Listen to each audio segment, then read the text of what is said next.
This is Border Battle with King and CJ with King. You want to go get a hot dog at halftime? Well, guess what? You can also take the under in the second half of 25. You know and what I mean? CJ. The Packers are closer than Detroit. When Rodgers comes back, I don't want the Packers to be closer for that reason, because Rodgers would come back. Presented by the fine students and faculty of the Oklahoma State University School of Media and Strategic Communications in beautiful Paul Miller Building. Broadcast live on KXZY OSU Student Radio. And now, live from Studio 318, it's Border Battle with Jordan the Great King and CJ the Viking Notch.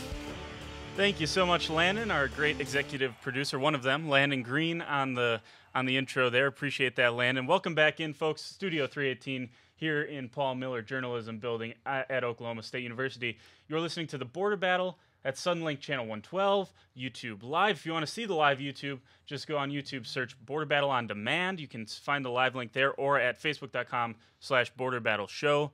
Otherwise, KXZY OSU Student Radio is what we're broadcasting on for the radio side of things. Chris, glad to have you back. How was the last couple days for you? Still doing all right? Yeah, it hasn't been too bad. I might as well just get right to this little unplanned thing. For those of you that are watching, I do have a little bit of a black eye. I'm just gonna throw that out there because I feel like that's what you're trying to get at a little bit. Yes, that's exactly what I was getting. Playing basketball last night, took an inadvertent elbow to the face, but hey, we're good. I iced it. I helped ease the swelling a little bit, but life moves on. See, people say I'm the instigator of this show. This pretty much tells you Chris stirs the pot. He got him elbowed last night in basketball. But Chris, let's gotta start somewhere. Let's jump right in here. We're going to talk about the Super Bowl again. We talked about the Patriots on Monday. Kind of talked about Belichick, Brady. Had a little disagreement about that. Let's talk about the Eagles now, the NFC side. The team that beat your Vikings to get here. So maybe a little bit better than anyone. Is Philly good enough to beat Tom Brady?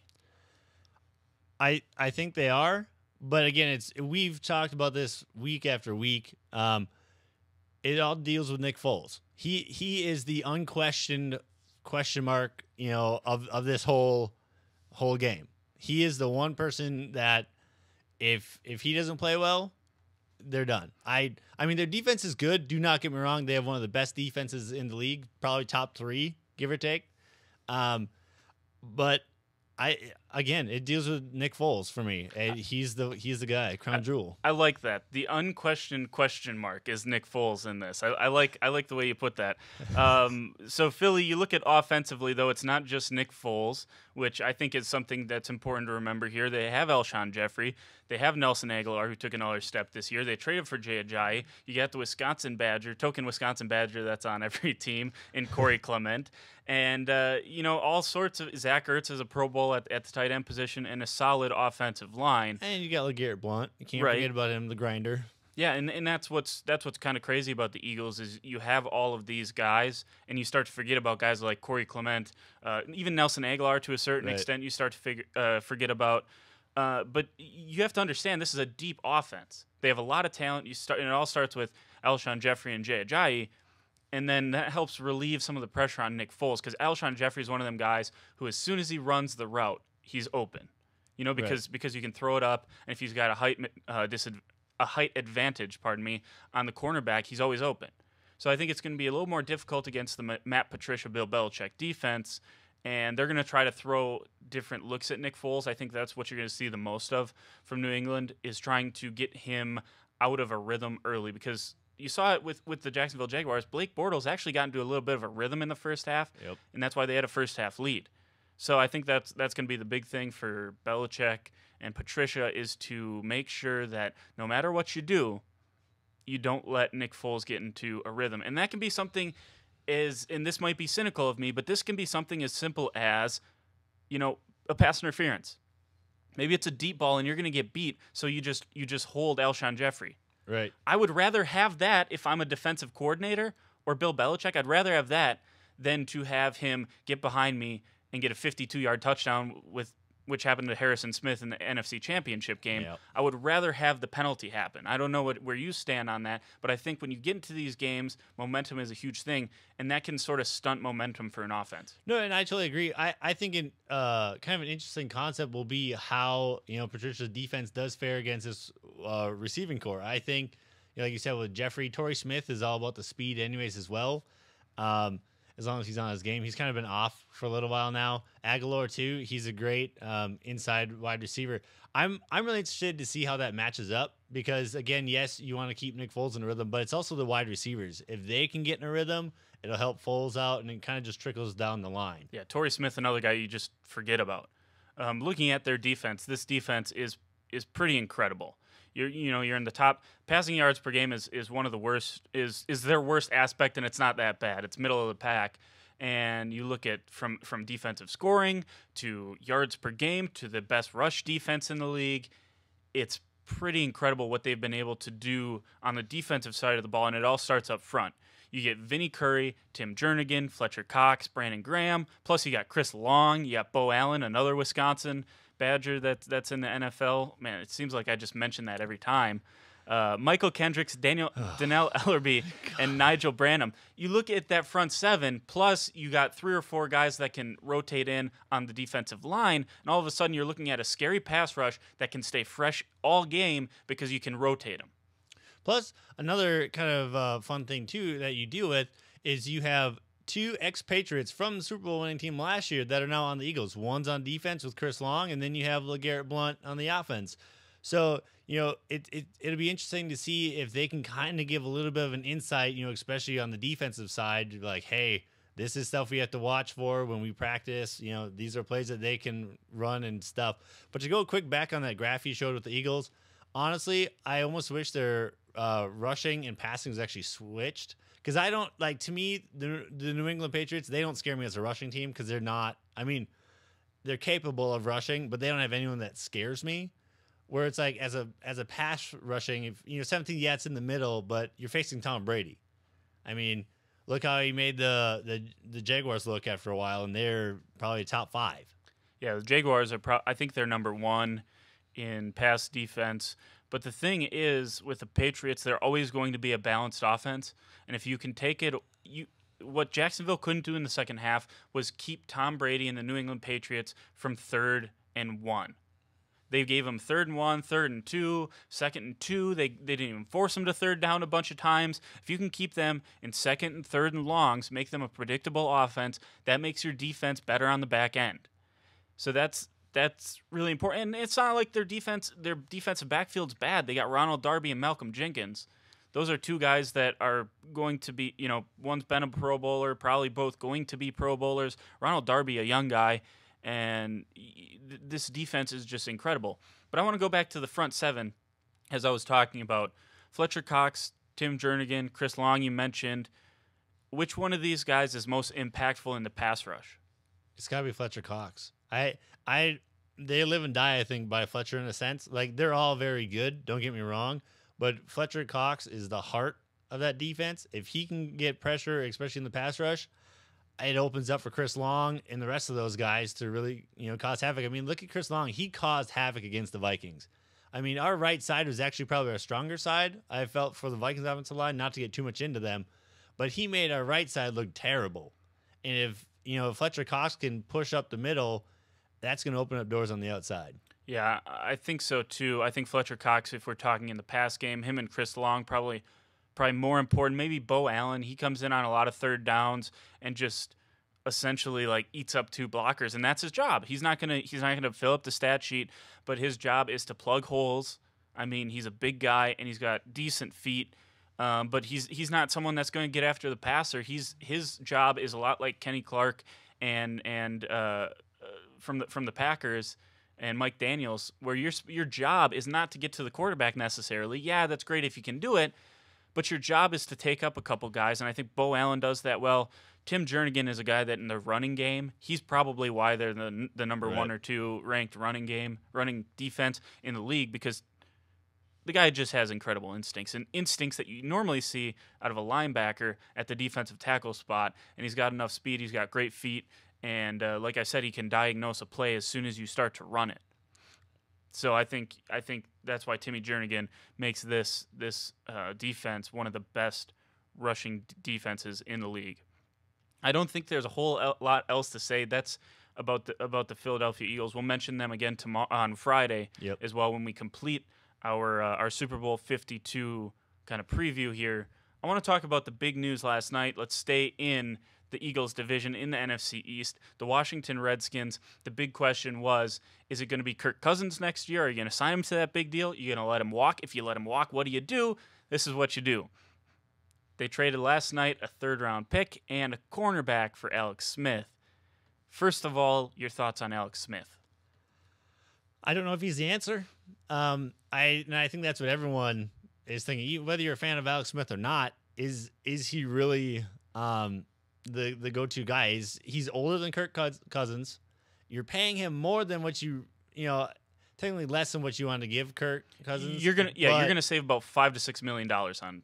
But that's it. I see it, but he's 32 years old.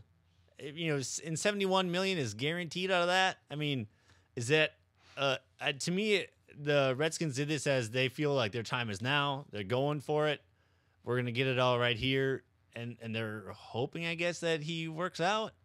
I don't know. I don't even consider this really a good trade. I understand the concern. My problem with this trade does not come with the acquisition of Alex Smith. Although you make a good point. This just feels, it kind of smells like this is a Super Bowl run for them. Like we got first of all, Washington, you don't got the team to make a Super Bowl run.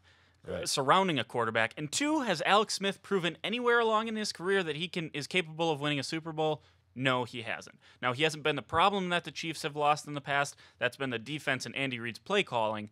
But it doesn't matter because I don't think you look at this roster and say, "Ooh, Washington, they're close. They're a quarterback away." You say that about Minnesota. They're a quarterback away.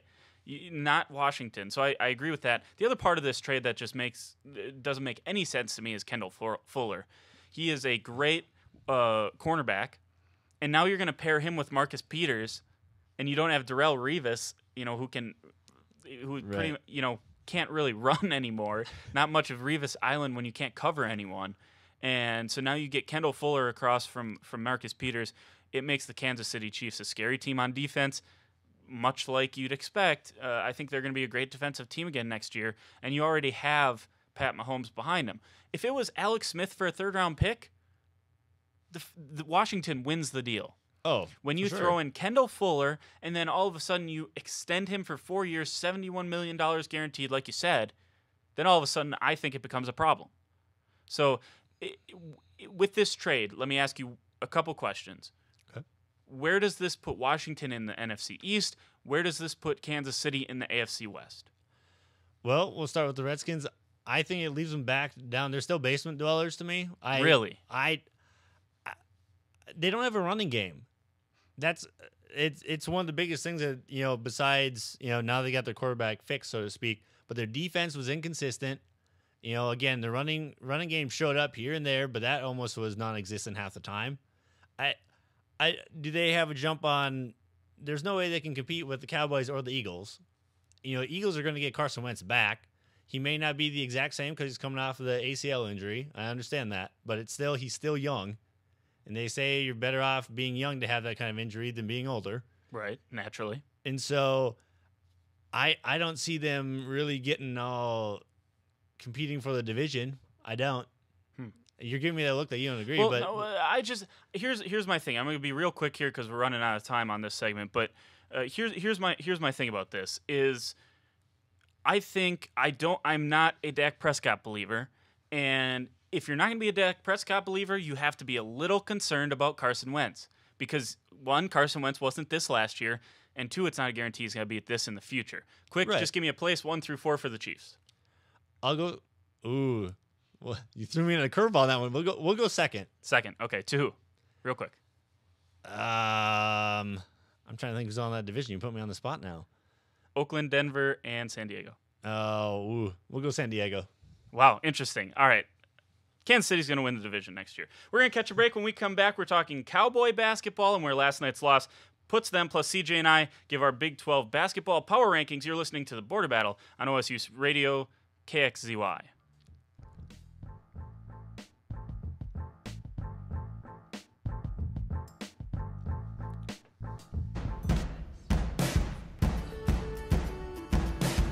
thought you were going to ask me with the Redskins. I was like, oh.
Welcome back into Studio 318 here in beautiful Paul Miller Journalism Building. We're seeing some highlights here from last night. Obviously, you can see the score, not quite what Oklahoma State was looking for. This was a big game, a game where they were playing against a team that they were right next to in the Big 12 rankings. And TCU comes in here and in the second half again runs Oklahoma State off the court.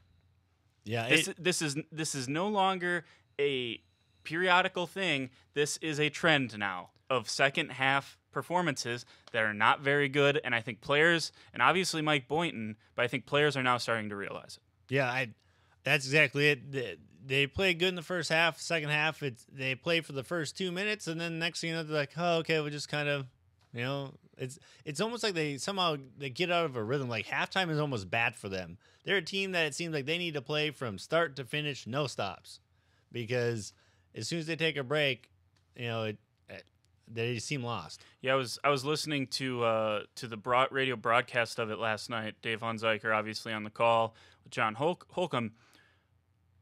Hunziker said that when he talked to Boynton, Boynton said they stopped a team segment, went to the locker room to try to, and then come back out a couple minutes later to try to, in some way, recreate this halftime break, and it didn't work.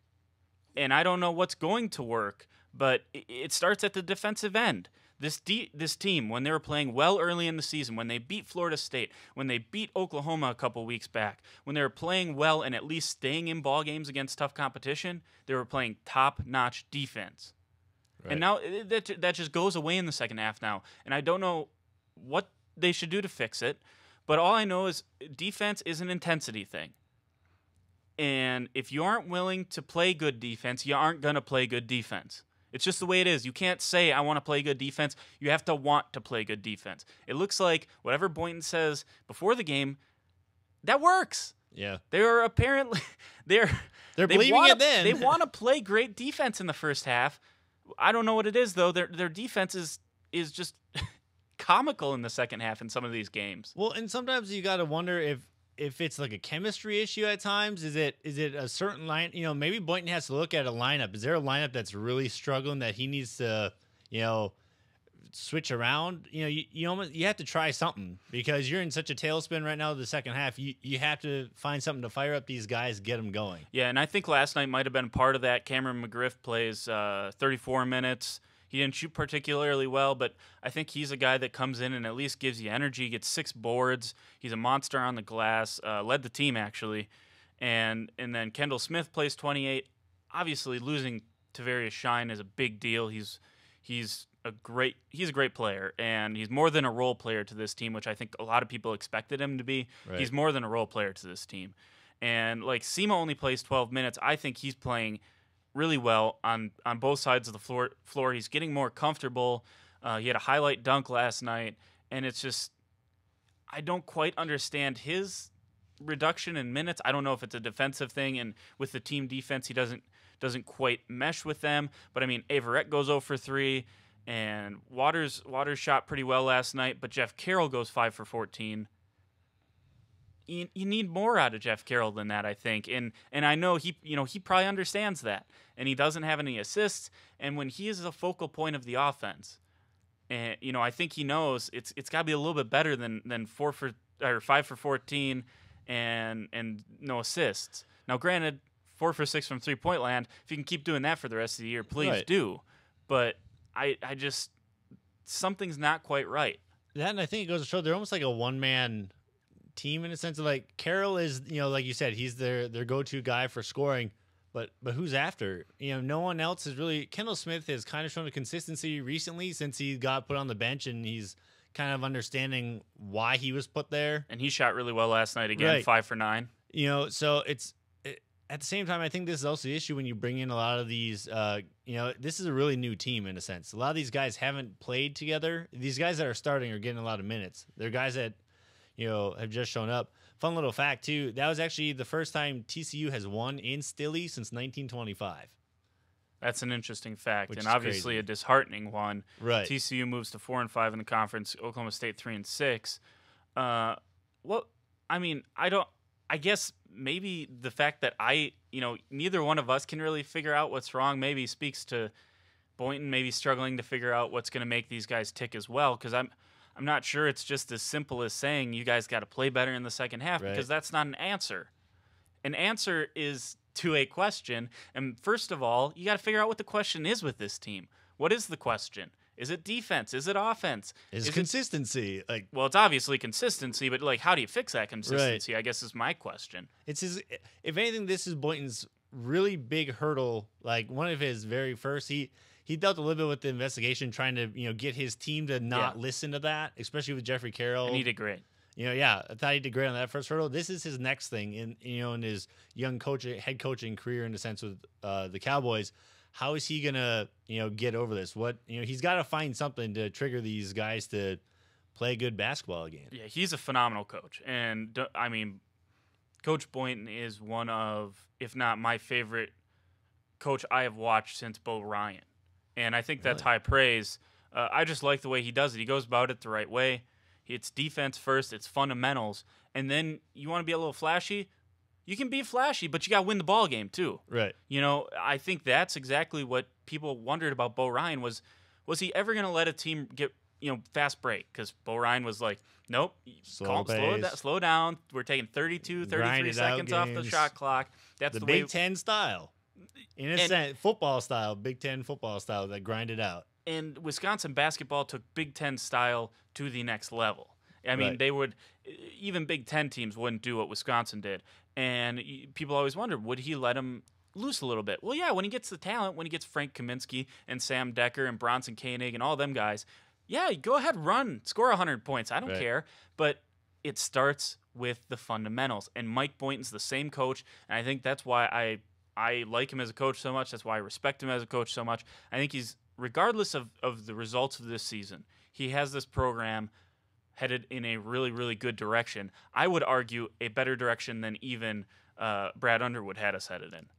And I think that's kind of something that people wouldn't say. Right. No, and I agree.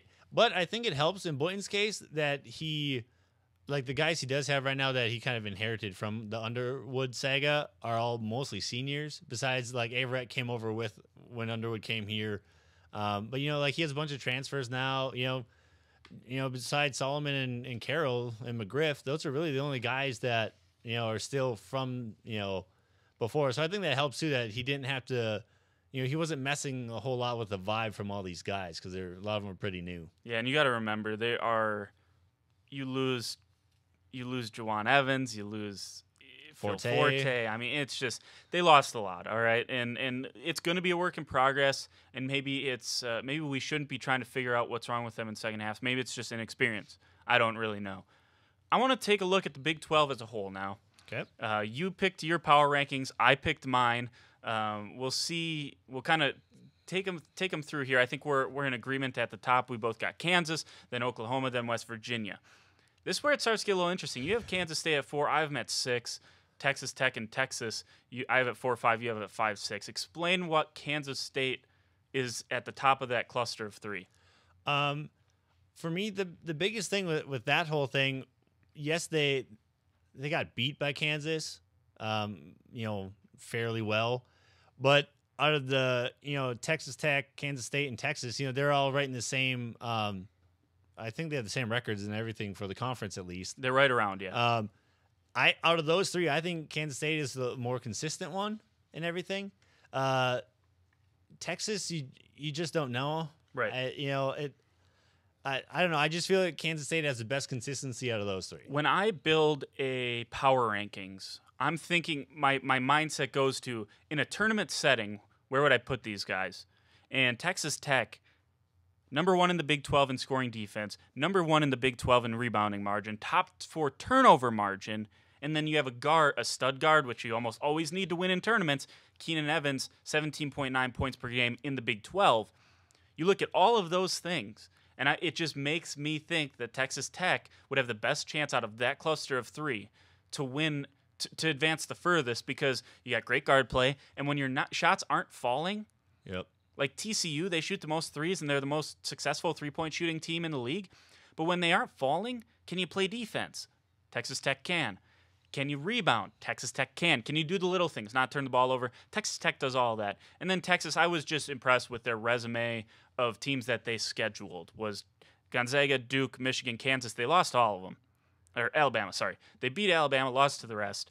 And that's not good for your resume necessarily, but I like that they scheduled those teams. They played most of them within 10 points.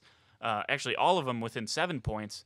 And I just think that makes them a touch stronger than Kansas State. Well, I want to hear then why you have Baylor as 7. Baylor above TCU? Yeah. A lot of what I just said was TCU is a streaky shooting team. I don't like streaky shooting teams. I was impressed with Baylor last night. I was impressed. Baylor against Oklahoma State I was impressed with, and then Baylor last night against Oklahoma at Oklahoma, by the way, and probably should have won that game. I was impressed with them there. And Baylor and TCU, I think, are a step ahead of Oklahoma State right now, and that's why I put Oklahoma State at 9. They're not as bad as Iowa State, right? I think everyone can agree with that. But I think Baylor and TCU, if I had to put these in clusters, I would put Kansas, Oklahoma, West Virginia in a tier, and then Texas, Texas Tech, and Kansas State in a tier, and then Baylor, TCU, and then Oklahoma State and Iowa State. And it's probably not fair to put Oklahoma State in a tier with Iowa State, but I don't know if they're really with TCU or Baylor. Right. Yeah, I agree, though. I don't think they can hang with either TCU or Baylor. Like you said, even when TCU being a streaky team, they're still a pretty good team. So what gave you the edge to put Oklahoma State ahead of Baylor? I think just... Is it resume? But it's also, and you know me, I've preached this before. I'm a consistency guy. Not that Oklahoma State has a lot of consistency either, because I'd be going against what I said earlier in the show. But well, yeah, split hairs when you're trying to. I understand that, yeah. And so with that, I think they have a little bit of a better edge, a little more talent overall in a sense than what Baylor has, at least right at the moment. Yeah, and I think when you're talking about Baylor, you have to be concerned with a few different things. Like you said, their consistency is not there. They can't win a big game. They're always in big games. I think something that people thought Oklahoma State was going to struggle with this year was being in big games and not winning them. Well, now you got to start worrying about maybe not even being in big games or winning big games. You got to worry about being in big games. So that's I think why we have that where we have it. All right, well, we're going to take a quick break right now. When we come back, Mike Gundy made a few hires. We'll catch you up on on who that was next. This is OSU Student Radio. This is the Border Battle on KXZY.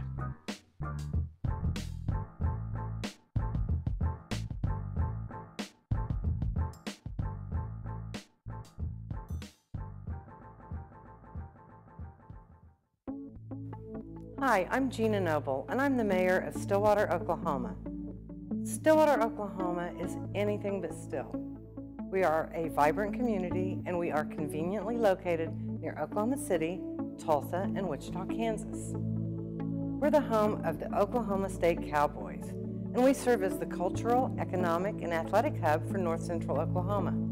In fact, several Quality of Life magazines have recognized Stillwater as one of the nation's 100 top places to live and one of the best places to golf. Established in the land run in 1889, Stillwater is a safe, vibrant community.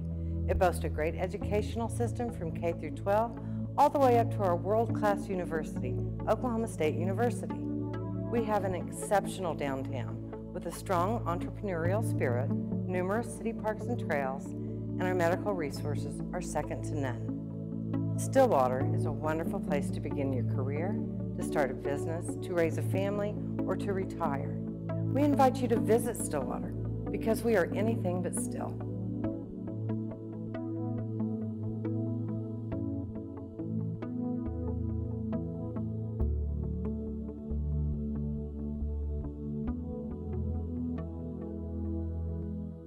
Think you're not involved in your community?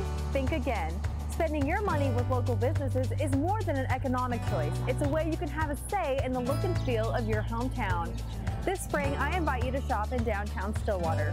Downtown Stillwater is home to locally owned shops, boutiques, eateries, and dependable professionals that you can trust. Find the perfect gift for your graduate, have a delicious meal with mom, or just stop in to enjoy great spring savings. By creating a demand for local goods and services, you can ensure a place for the local businesses that help give our community character and keep it unique. On behalf of Downtown Stillwater, thank you for shopping local.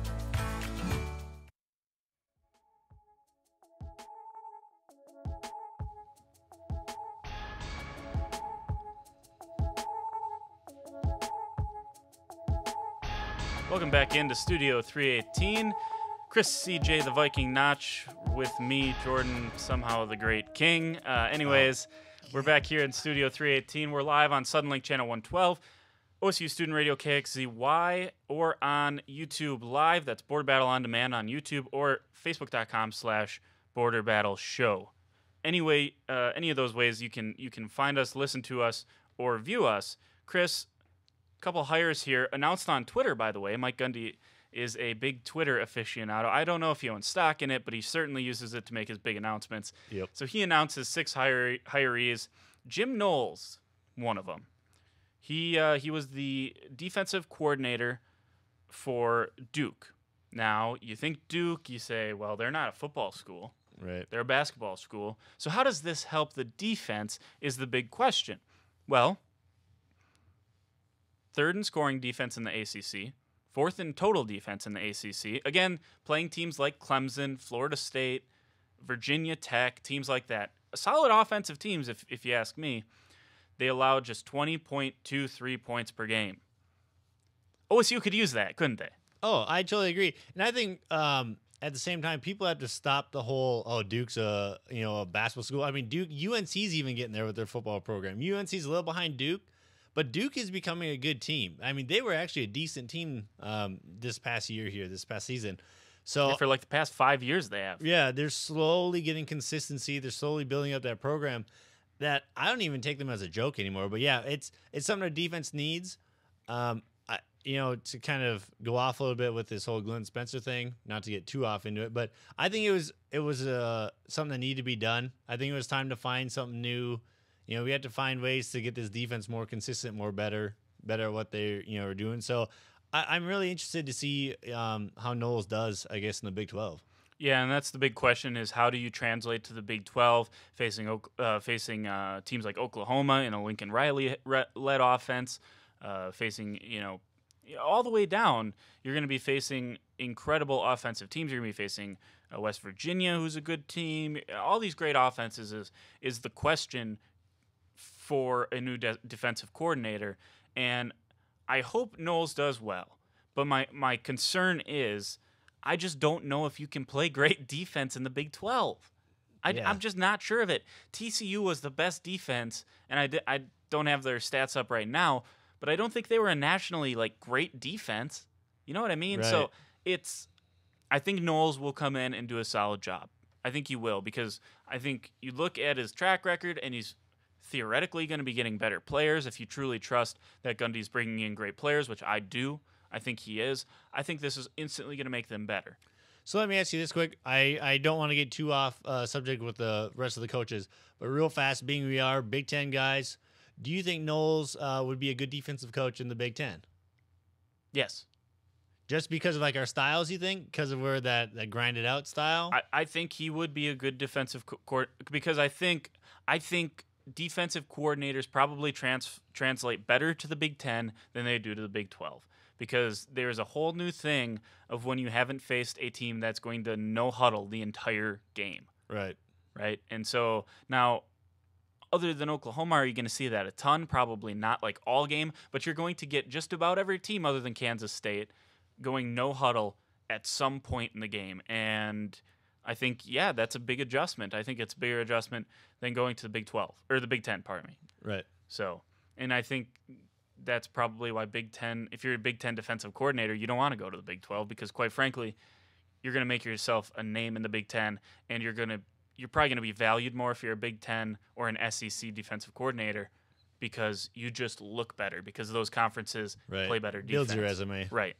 So Greg Richmond was another guy. He was a defensive coordinator or a defensive line coach, at his last place, which was Fairmont State. So he's an alumni from Oklahoma State. So he's a guy that joins Shane Eachus, comes from Division III. Gundy likes the Division III guys that he can pull up. Brian Rock, he's going to be on the staff. MK Taylor, this is my favorite hire out of all of them. He was a walk-on long snapper at Alabama. Walk-on long snapper, a long snapper. Can you not? Those are the most respected guys ever because they get no love. They aren't on scholarship. And all they do is come out and snap to a punter or a holder. That's all they do. Yeah. And sometimes not that often during a game. Yeah, I love those guys. So we'll get back to him because I like that hire. And then Chris Thurmond, also he was a defensive coordinator at Rice in 2017. He's a native Oklahoman. He's from Sand Springs. So I mean, he has been all over the place, and he has quite the extensive resume as well. People wondering if this is going to be one of these guys is going to take a special teams role, not as coordinator, but a special teams role with this team. And that's kind of been the question mark from some fans is, shouldn't we have a special teams coordinator? Do you think they should? I think they should, especially with the inconsistencies that Amendola had. Sometimes I think it's because Amendola didn't have that one special teams person, like a coach or a coordinator. I think sometimes to go to and really talk, to work on his mechanics and stuff, that I think it could benefit someone like him who struggles a little bit. You're shaking your head at me like you don't think so. No, but I don't. That's fine. Good for you. I think it would help. I think it's going to help them build some confidence. Maybe it would if they do this, and I think it'll help the special teams all around because our special teams was awful last year, inconsistent. I mean, McCleskey had probably the worst year he's had playing at OSU. I don't know. I think it'll help in all aspects. Yeah. Here's the thing, though. Kickers do not get coaching. They don't. No matter which way you slice it, kickers have to miss a kick and go off and sit with themselves. And that's why it's such a hard position, is because you are literally in your own head. And that's why misses are so important. That's why the guys that can forget about their last miss and respond get paid NFL-type money. Right. But having someone that they can talk to at least to help them, hey, if I was a kicker and I miss, I would rather have someone there to be like, okay, just let it go, like helping to reiterate, like you got to let it go. But if I'm a kicker and my special teams coordinator has never kicked a football in his life, why would I ever respond to any coaching from him? Why would you not? It's just someone at least to talk to. That's the way I'm taking this. Is someone go to your at least head coach, go to your best friend, go to your roommate. Okay, so you're saying during the game you want Amendola? No, after not misses during go, the game. I'm talking about during a game. If you have your special coordinator, you can go to him and be like, "Hey, you're gonna talk to him about a missed field goal and what I can do better." Why not? Do you see Mason Rudolph going around and getting a hand on the shoulder from Mike Gundy saying, "Don't worry, man, shake off that fumble"? No, you have to be. That's sometimes. That's part of being an athlete. That's part of being a professional. And I know these guys aren't professional athletes, right? But they work a lot of hours during the week on their craft, and you have to be able to put that behind you. Where a special teams coordinator would help this team is things like punt coverage on both sides of the ball, because that was bad this year. You go back to TCU, they had a punt coverage mishap there that pretty much cost them the game, at the very least extended TCU's lead, and you can't take the ball away from your offense like that. Right. And I just think there's more to special teams than punting the ball, kicking the ball, and returning the ball. There's a coverage aspect, and that's so much more important than anything Matt Amendola is going to do for this team. So, quite frankly, I don't think we need to coddle Matt Amendola at all. I think he's a good enough kicker. He's a Division I quality kicker, and I think all it was a little lack of confidence and maybe some technique things that he obviously had to work through, and everyone does. I'm not sure a special teams coordinator is going to fix that. Well, then, if anything, then they almost need to have someone, especially, and I don't know how they do their kicking practices, drills, if they're basically like, okay, we're going to go sit on this side, we're just going to kick it. They literally tell them to kick it a couple times. But see, then maybe you need to make it more of a real, like a game scenario. Maybe that would help Amendola. Sometimes I think it's that pressure of, face it, yes, you're practicing as a kicker, your job is to be consistent and forget things. But if when you're practicing at practice and you're practicing just kicking by yourself, and usually I don't even think someone has it hold it. I think they have a holder for the ball and they just do it themselves. At least make it more game realistic. Yeah, my problem with that is you're never going to be able to simulate 90,000 people at OU pounding. No, but I'm just saying at least having guys coming at you. Yeah, but because that's part of it too, is knowing you have people coming after you. Again, that's not something a coordinator is going to fix, though. He could help, though. Yes, he could help, but I just don't think if you're getting the need for a special teams coordinator is not for Amendola. I will continue to say that all the way through. I don't think a coordinator is needed for a kicker. I think he knows what his job is, and he is more than capable of doing it, and you'll see that next year. Guaranteed. All right, well, we got to take a quick break. We'll be right back. More news on the NBA front, including a monster trade, some impactful injuries and returns from injury. All of that next on the Border Battle on KXZY.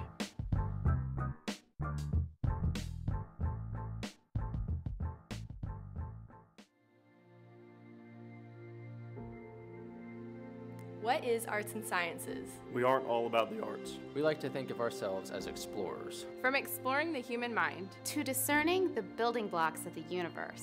We don't just read books. We don't just sit in the classroom. And we don't just solve problems. We seek to give everyone a voice. In a variety of approaches. We tackle the big issues. By understanding complex social structures. And even understand the small ones. We take passions to new heights.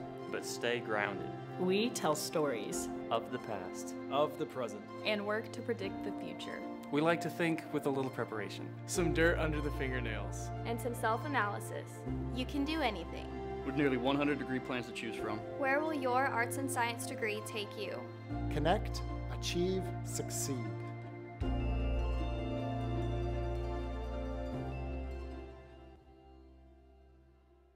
To our neighbors and friends, we come to you today to let you know what's on our hearts. Because you're the reason what we do is so much more meaningful than a job. The reason we believe in the power of investing in tomorrow and the power of community. So this is simply thank you.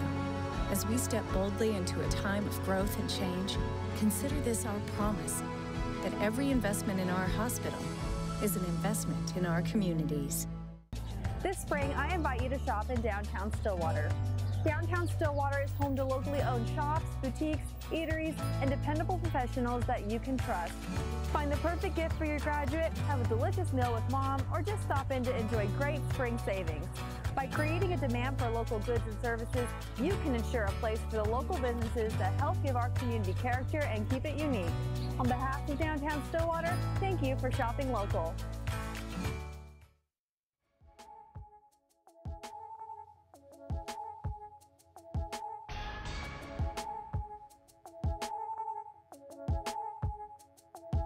Welcome back into Studio 318 here in Paul Miller Journalism Building.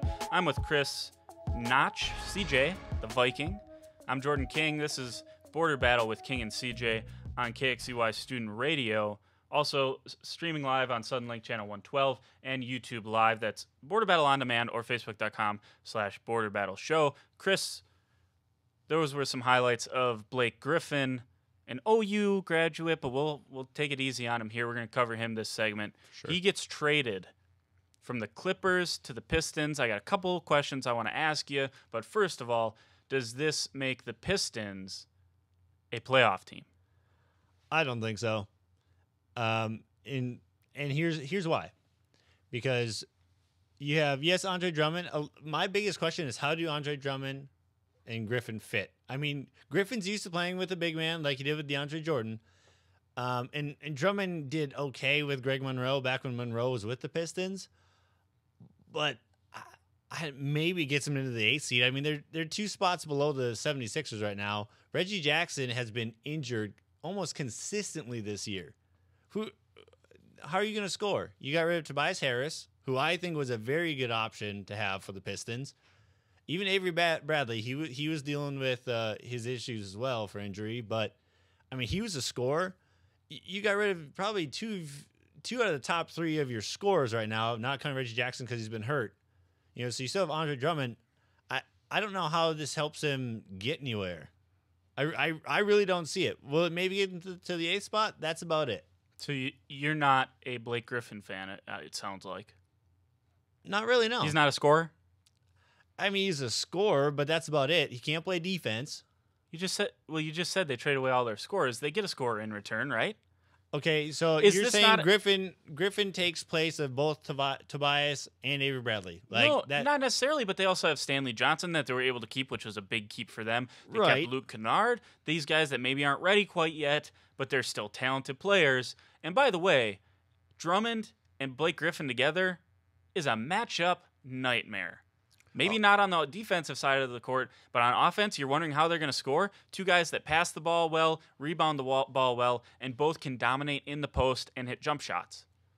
Right, but that's my point was, how is Drummond going to be able to fit right away? Easily. You think he'll just? They're both great. They're both great passers. Great passers naturally fit together. Right, with each other. Drummond right now is used to being the scorer, right? Not necessarily. Most of the time, he's providing a lot of the offense. Well, but didn't you just argue that they traded away 2 of their top scorers, right? Yeah. So he's not the only scorer. Right. But I'm saying a lot of the times his number has been called, especially, with Tobias and Avery. I'm just concerned with how it's going to be like the Boogie and Davis type of thing, where I wonder how long is it actually going to take them to get situated and to figure something out. I don't think it's going to take that long. I mean, does it help that Griffin likes to shoot from 3? Yes, because then Griffin can play out more. I don't think Drummond needs to stay inside, to me. Yeah. But they're still both. I mean, Griffin's an okay free throw shooter, but not that I don't think we should split hairs right now about free throw shooting. I think that's like I don't see it. I don't. So you don't think they're going to be a playoff team? I don't. Here's my thing though. You look at the East right now, and what's really cool about the East. Is they're all bad? Cavaliers, 6 games back. Pistons, 12 games back. That is the 3 seed to the 9 seed that are separated by 6 games. Yep. So I'm just saying it's going to be easier with, by the way, the Wizards lost John Wall. John Wall. By the way, the Cavs just lost Kevin Love. This Which Eastern isn't Conference, a big loss. Okay, you're wrong again there, but Kevin Love. I'll say it. He was a Minnesota guy. Garbage. I hold grudge. I can't even I don't even know what to say to respond to that, because I think that's a little bit of an irresponsible comment to call him garbage. But anyways, the Pistons, you look at the Sixers, maybe not quite ready. Pacers not playing incredible. The Bucks just now playing good because they fired their head coach. And we'll get to them in a second because Jabari Parker's back. I think there's ample opportunity for the Pistons to make the playoffs, and I think you're really underselling Blake Griffin and his ability to play with people. Then to go with the playoffs, where do you think they'll actually end up seated then? Like, do you think they're going to be like in the 6 through 8? Are they going to? Yeah, I don't think it really matters, because they're not going to win the first game. I think if you match them up with the Cavs, so you're basically what you're saying is you think they're just going to squeak. They're going to be in the playoffs. They're not going to win. Well, that's not my point. I'm just more wondering if you think, like, are they going to be like the 8th best in this conference? Are they going to be in the 7th? Like, I really don't care. I just know they're going to make playoffs. Fair enough. Like, do I know? Right now, there's like half a game between 5 and 7, and then 2 games between 7 and 8.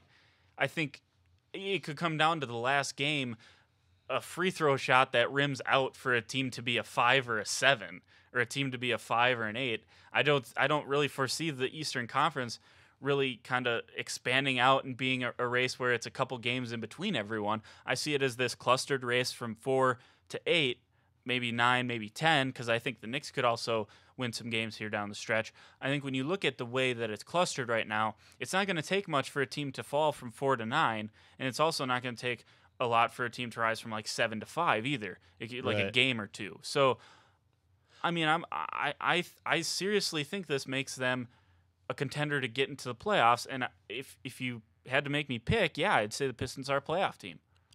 I would say, if anything, to kind of side with the Pistons in a sense, is it kind of really like the Eastern Conference is now set. It's basically 9, maybe 10 with the Knicks. I don't really know. I don't feel real confident with the Knicks, I guess, getting there.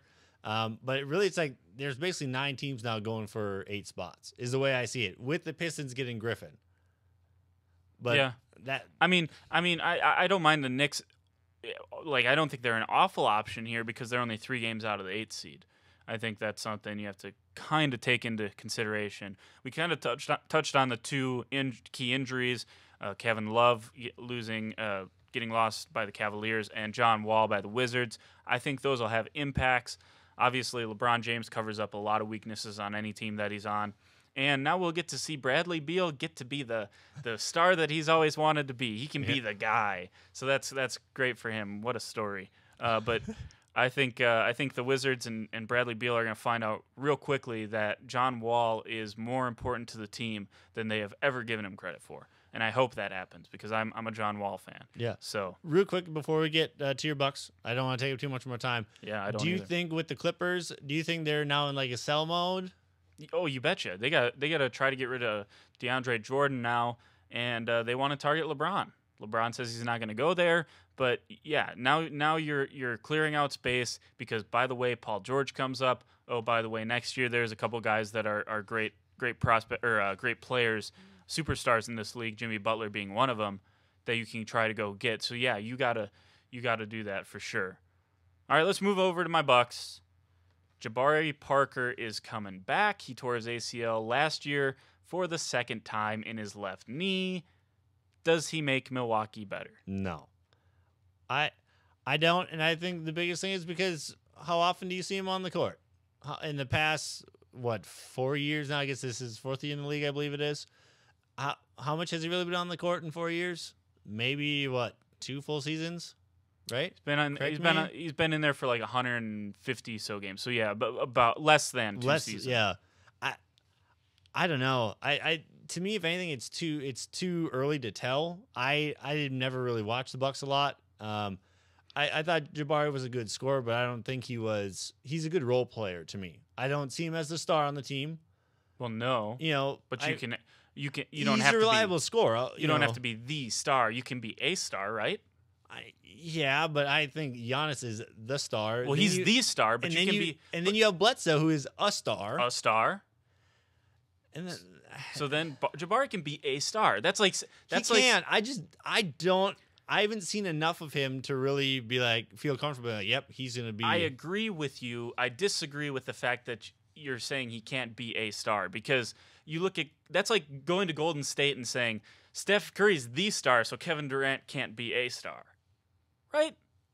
You can't say that about them, right? So I don't think Giannis being on the team necessarily limits Jabari Parker from being the opportunity to be a star.